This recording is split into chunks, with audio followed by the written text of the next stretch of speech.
नमस्कार साथियों, स्वागत है आपका हमारे YouTube चैनल पर। आज हम कक्षा 8 हिंदी पाठ्य पुस्तिका में चिट्ठियों की दुनिया, चिट्ठियों की जो अनूठी दुनिया है, उस पाठ के वस्तुनिष्ठ प्रश्नों का अध्ययन करेंगे। पहला प्रश्न है, भगवान की डाकिए कविता किसके द्वारा लिखी गई है, यानी इसका रचनाकार कौन है। ऑप्शन है रामदास सिंह दिनकर, सूर्यकांत त्रिपाठी निराला, भगवती चरण वर्मा या कबीरदास जी। तो भगवान के डाकिए हैं, उस पाठ के लेखक हैं रामधारी सिंह दिनकर। प्रश्न क्रमांक 2, भाव शब्द का क्या अर्थ है, वासप, जल, घुमक्कड़ या वसा। तो भाव शब्द का अर्थ है वासप, यानी कि जब पानी को गर्म किया जाता है तो वह भाप बनकर उड़ता है, तो उसे वासप कहते हैं। प्रश्न क्रमांक 3, भगवान के डाकिए इस संसार को क्या संदेश देना चाहते हैं, यानी कुछ न कुछ कहना चाहता है। ऑप्शन है आपसी नफरत का, विश्व बंधुत्व का, भेदभाव न करने का, प्रेम भाव से आगे बढ़ने का। तो भगवान के डाकिए हैं वो विश्व बंधुत्व का संदेश देना चाहते हैं, यह सभी मिलजुल के रूप है। प्रश्न क्रमांक 4, प्रस्तुत कविता में पक्षी और बादल को क्या कहा गया है। भगवान के डाकिए, खत पहुंचाने वाला, प्रकृति के संरक्षण या संदेश वाहक। तो ये जो कविता है भगवान के डाकिए, इसमें पक्षी और बादल को भगवान के डाकिए ही कहा गया है, क्यों इसी का ही शीर्षक लिया है। प्रश्न क्रमांक 5, बादल और पक्षी क्या नहीं मानते। जात पात नहीं मानते, धार्मिक भेदभाव नहीं मानते, दो देशों की भौतिक सीमाओं के भेद को नहीं मानते या आपसी मनमुटाव नहीं मानते। तो बादल और पक्षी दो देशों की भौतिक सीमाओं के भेद को नहीं मानते हैं। प्रश्न क्रमांक 6, एक देश की धरती दूसरे देश की धरती को क्या बेचती है, सुगंध, फूल, धूप या हवा बेचती है। तो एक देश की धरती है वो दूसरे देश की धरती को सुगंध बेचती है। भगवान के डाकिए द्वारा लाई गई चिट्ठियों को कौन नहीं पढ़ सकता, इंसान नहीं पढ़ सकता, पेड़ पौधे नहीं पढ़ सकते या जानवर या पहाड़। तो भगवान के जो डाकिए द्वारा लाई गई चिट्ठियों को इंसान नहीं पढ़ सकते। प्रश्न क्रमांक 8, भगवान के संदेश को कौन कौन पढ़ सकता है।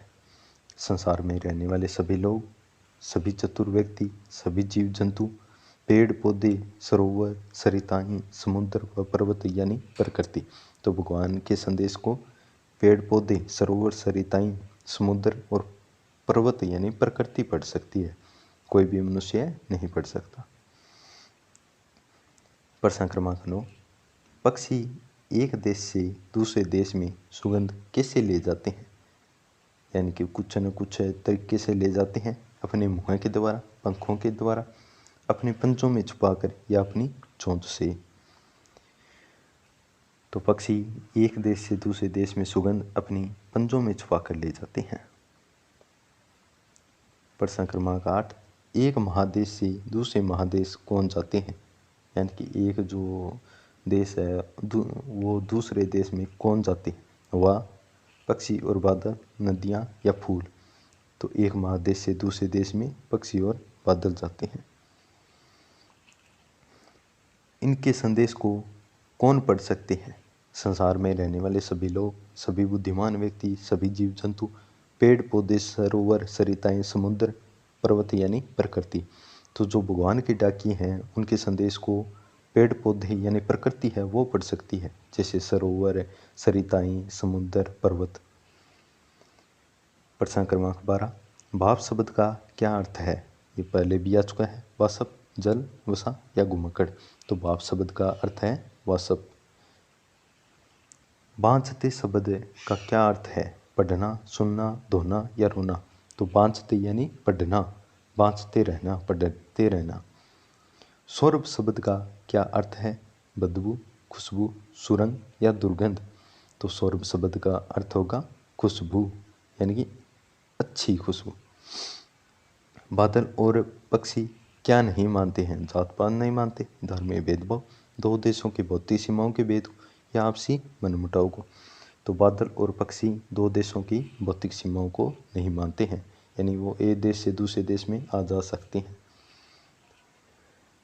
आंकत शब्द का क्या अर्थ है, ज़्यादा या अनुभव या आकार या अनुमान। तो आंकस शब्द का अर्थ होगा आकार। प्रश्न क्रमांक 17, भगवान के संदेश को पेड़ पौधे पानी और पहाड़ क्यों समझ पाते हैं? यानी लोग क्यों कौन समझ सके, ये ही क्यों समझाया प्रकृति? क्योंकि वे भेदभाव की भावना से परे हैं, क्योंकि वे उनकी भाषा समझते हैं, क्योंकि वह ईश्वर की बात मानते हैं, या उपयुक्त में से कोई नहीं। तो भगवान के संदेश को पेड़ पौधे पानी और पहाड़ ही क्यों समझ पाते हैं? क्योंकि वे भेदभाव की भावना से परे हैं। प्रश्न क्रमांक 18, पानी बरसने से एकदम पहले उसका रूप होता है, कैसा होता है? भाप, हवा, आंधी या धूल? तो पानी बरसने से पहले एकदम उसका रूप भाप होता है, यानी कि भाप बन के पानी उड़ेगो, बादल को रूप लेगो और बादल बरसेगो फिर। प्रश्न क्रमांक 19, मनुष्य प्रकृति के संबंध में केवल क्या कर सकता है? दुरुपयोग, आकलन, जोड़ घटाव या अच्छा अनुभव?